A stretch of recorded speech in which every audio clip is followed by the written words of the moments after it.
vamos a la búsqueda, casa por casa, de los casos sospechosos para hacer el despistaje y ponerle tratamiento. Si usted tiene el coronavirus, el tratamiento le va a servir y ya usted entra en el sistema de conexión con el Ministerio de Salud, con el sistema público de salud. En el primer nivel, lo repito, cuarentena disciplinada al máximo, disciplina familiar, disciplina social. Segundo nivel, despistaje masivo, casa por casa, de los casos sospechosos detectados en la encuesta nacional del sistema del carnet de la patria. Tercer nivel, aislamiento inmediato, tratamiento. Bueno, ese es el gobernante venezolano, el dictador venezolano, hablando de control.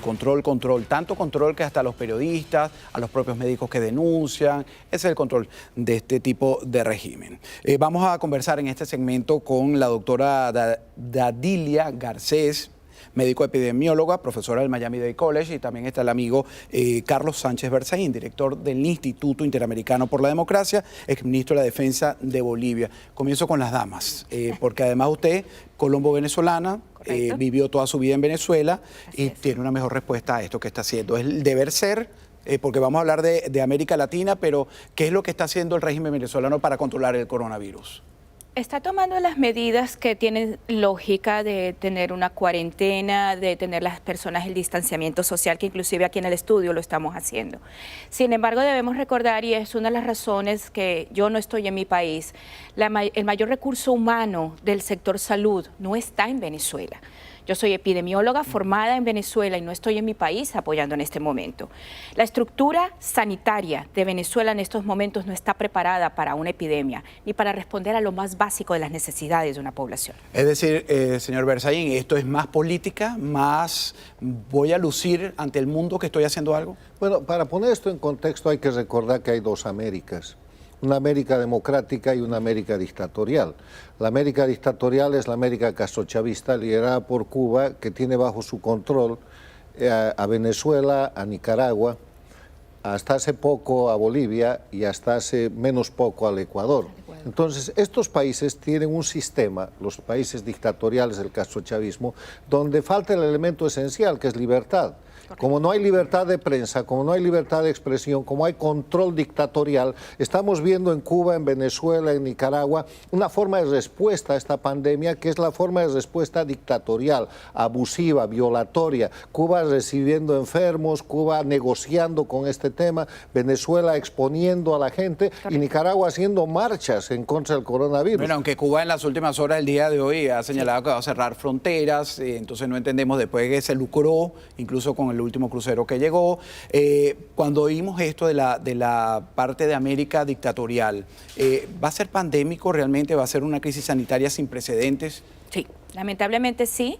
Tenemos que recordar de que estos sistemas políticos, pero el experto político es mi compañero en estos momentos, han deteriorado el sistema de salud en general en las Américas, que ha causado de que nuestros niveles de prevención básicos y lo más elemental que es servicios, que son comida, necesitamos personas nutridas, tenemos una población totalmente desposeída, tenemos gente sin techo. ¿Cómo vas a crear una cuarentena si no tienes gente que vive en la calle, gente que come en la basura?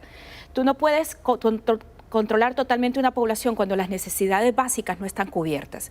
Y eso es otro grave problema. Venezuela ha generado una migración que no se había visto antes, una migración empobrecida, que está impactando los sistemas de salud de sus países vecinos. No, y de los países además democráticos. Después quiero hacer otra pregunta política de Cuba, pero quiero que me responda esta parte. ¿Cómo o quién prevalecerá? ¿El mundo democrático en la curación, pues, o el control del coronavirus? ¿O será el mundo libre? La América democrática va a estar siempre por delante y lo estamos viendo. En control, pero le pregunto. En el control y en todo, porque el castrochavismo, que nace el año 99, cuando Chávez acude en auxilio de la agonizante Cuba castrista, y que controla este siglo prácticamente, lo que ha hecho con Cuba, Venezuela, Nicaragua y con Bolivia hasta el mes de noviembre del año pasado, es destrozar el sistema institucional, acabar con la república, terminar no solamente con los principios, valores y la libertad de la gente, sino con la estructura sanitaria, educativa, militar, la estructura social ha sido desmoronada. Entonces, esos países, Cuba, Venezuela, Nicaragua y la Bolivia de Evo Morales, que acaba de salir y trata de empezar un proceso de transición, no tienen estructura médica. En mi país, en Santa Cruz, hay 21 respiradores para una población de más de 1 millón de habitantes. Vamos a seguir analizando eso, pero no quiero irme de Bolivia, porque allí uno de los ministros, Yerko Núñez, ha hecho referencia a lo que ha sido pues el control de una de las viviendas de lujo en que tenía el dictador Evo Morales. Que antes era ocupado para ocio y descanso del expresidente Morales y que beneficiaba solamente a una persona. Ahora este piso está utilizado para poder planificar, para poder tomar decisiones, para poder coordinar temas estratégicos para enfrentar el coronavirus. Ahora este piso 22 beneficia a todos los bolivianos. Una buena noticia, señor Berzain. Está bien, pero más allá de la propaganda, yo creo que en los países, mi país, Bolivia, y los otros países con democracia, la situación de la pandemia impone procesos de unidad, impone unos grupos de tarea de gobierno, oposición, prensa, toda la sociedad para defenderse. No podemos estar en el tema de politizar la pandemia. Hay que defender al pueblo, y defender al pueblo en Bolivia, por ejemplo, quiere decir preparar la estructura médica, tomar prevenciones. Yo creo que estamos tarde en algunos países. Colombia es un buen ejemplo de cómo se están haciendo las cosas. Panamá es un buen ejemplo, el Ecuador por cierto, está avanzando. Copa ha limitado, va a limitar también los vuelos como Avianca. Chile acaba de entrar en el asunto, incluso Argentina, pero hay países rezagados en la toma de decisiones. México. Y la toma de decisiones, bueno, México, hay que poner a México en el grupo del castrochavismo, porque yo he quedado sorprendidísimo con la declaración de López Obrador, que dice que él va contra el coronavirus con 2 amuletos, un billete de $2 y un trébol de 4 hojas. Indecible, indescriptible además. Esta narrativa nos hace mirar caso por caso. Cuando usted ahora mencionaba la situación de Venezuela, donde el 80% de esa población no gana sino $1 y una mascarilla la venden en $5, y cuando le hacía yo la pregunta de quién prevalecería, es porque me imagino que si se crea una crisis sanitaria más grande de lo que es la media a nivel mundial, eso va a esparcirse por la región, porque hay caminantes venezolanos, hay caminantes de Centroamérica que están huyendo de sus países. ¿Cómo lo mira? Mira, el problema es de que es algo que la gente, es un secreto a voces. Nosotros tenemos un sistema de refugiados en la misma América Latina. Tenemos un grupo de refugiados en la frontera con México. Tenemos un grupo de refugiados en las fronteras que se han ido de Venezuela, que son las más cercanas, pero han llegado hasta Chile los caminantes. Eso esparce la enfermedad. Eso causa grandes problemas sociales, porque estamos diciéndole a la gente que mantenga una cuarentena, un distanciamiento social, pero volvemos, esta gente está en la calle, no tiene protección, no tiene seguridad social, y en muchos países los exámenes no están disponibles para todo el mundo. Claro, y no hay dinero, además, no hay circulante y hay muy poca capacidad para pagarlo de nuestros vecinos. Les conté que hemos tomado una decisión en el Gobierno Nacional, que es dictar un decreto de necesidad y urgencia. Por ese decreto, a toda la Argentina, a todos los argentinos, a todas las argentinas, a partir de las 0 horas de mañana, deberán someterse al aislamiento social preventivo y obligatorio. Esto quiere decir que a partir de ese momento nadie puede moverse de su residencia. Todos tienen que quedarse en sus casas. Es hora de que comprendamos que estamos cuidando la salud de los argentinos. Bueno, Argentina es el primer país que declara un caso de COVID-19 el pasado 7 de marzo, la primera muerte, y ha tomado ahora esta medida. ¿Va a ser efectiva frente a la gran crisis económica que además vive? ¿Podrá enfrentarla? Son varios los países que han tomado esas medidas y ese es el camino, pero en general el tema de la pandemia necesita un tratamiento primero político, después médico y de sanidad y luego económico. ¿Por qué político? Porque hay que tomar decisiones políticas que hacen a la vida de la gente y que incluyen el segundo punto, que es una gran acción de naturaleza médica, preventiva, de curación y de mitigación de lo que es la pandemia. Y tercero, económica. Al mismo tiempo hay que tomar grandes medidas para sostener los aparatos productivos. Correcto. La aviación, el sector productivo, no puede ser tocado. Miren lo que está haciendo Estados Unidos. Estados Unidos está manteniendo la producción, el comercio, el intercambio. Sí. No. Como una especie de stand-by. Eso no puede bajar, eso no puede bajar. Aquí se vacía un supermercado, se llena al día siguiente, porque está funcionando la producción, el transporte, el comercio. Y así tiene que ser. Pero eso en el marco de acciones políticas, médicas y económicas. Pero es que parece tan difícil en la región. Parece desde arriba hasta la Patagonia, parece imposible que se conjuguen esos tres factores del que hablaba el señor Berzaín. Mira, yo pienso de que, te voy a hablar como latinoamericana más que como médico, tenemos un comportamiento de que somos muy egoístas, el comportamiento social lo hemos perdido y eso es importante en estas epidemias. Todo el mundo me ha preguntado qué ha pasado en Italia, el egoísmo en Italia triunfó, la gente no hizo caso de estas medidas de guarden el distanciamiento social, moderen sus actividades y se duplicaron los muertos en 2 semanas en referencia a China, que las estadísticas vamos a dejarlas hasta allí, porque venimos de otros regímenes que no son muy confiables en sus números. Sin embargo, ese egoísmo lo vemos a nivel político, lo vemos a todos los niveles.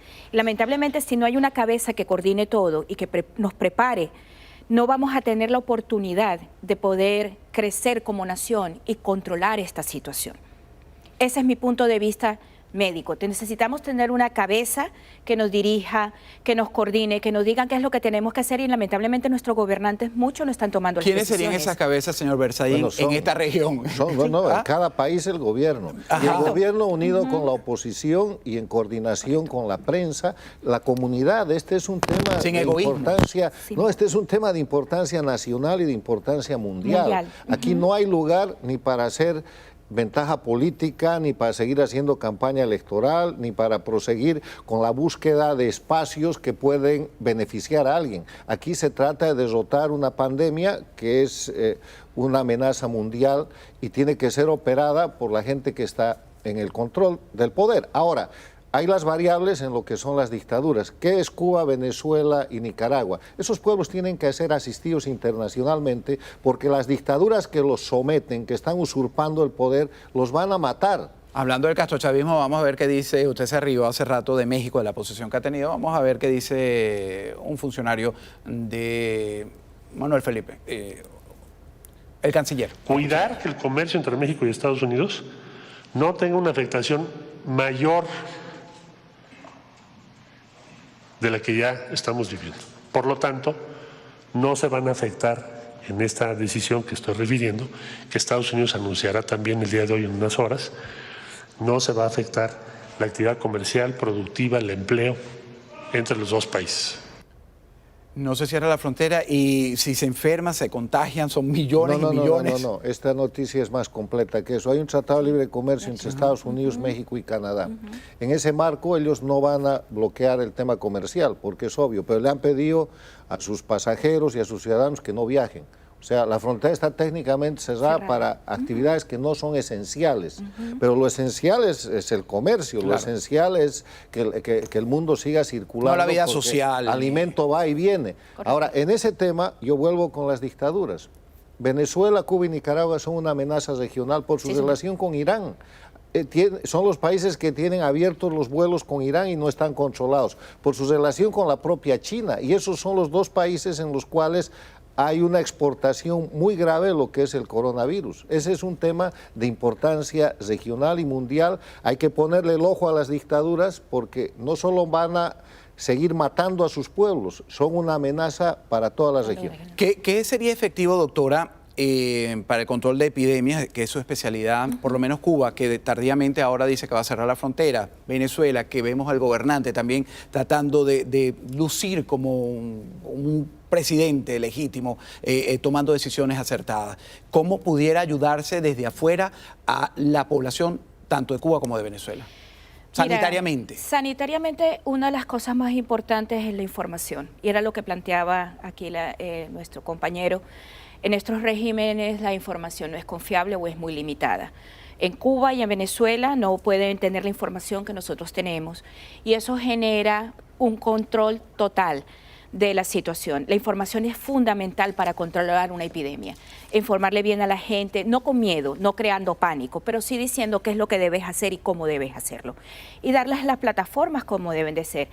Internacionalmente se deberían de apoyar, pero cuando uno no confía en los regímenes es muy difícil que internacionalmente reciban el apoyo que reciben. Por cierto que Cuba aumentó, anoche decíamos, tenían 11 casos registrados, ya hoy ha llegado a 21. Sí, el apoyo internacional en estos regímenes dictatoriales, Cuba, Venezuela y Nicaragua, tiene que ser a través de los organismos internacionales y la operación de entidades confiables, por ejemplo, Médicos Sin Fronteras, organismos internacionales que lleven la cooperación internacional, que no puede caer en manos de los dictadores para que con eso continúen oprimiendo, negociando, corrompiendo y llevando adelante la estabilización de su dictadura. El coronavirus no puede ser una causa de estabilización dictatorial ni en Cuba, ni en Venezuela, ni en Nicaragua. Tiene que representar más bien una apertura para que organismos internacionales confiables entren en esos territorios y ayuden a los pueblos que, además de estar oprimidos, están grandemente amenazados por esta pandemia. Pero va a decir una intervención extranjera, detrás de eso está Por motivo de salud no es una intervención. Bueno, pero los dictadores no van a decir lo mismo. Ahí es donde los dictadores tienen que demostrar si les interesa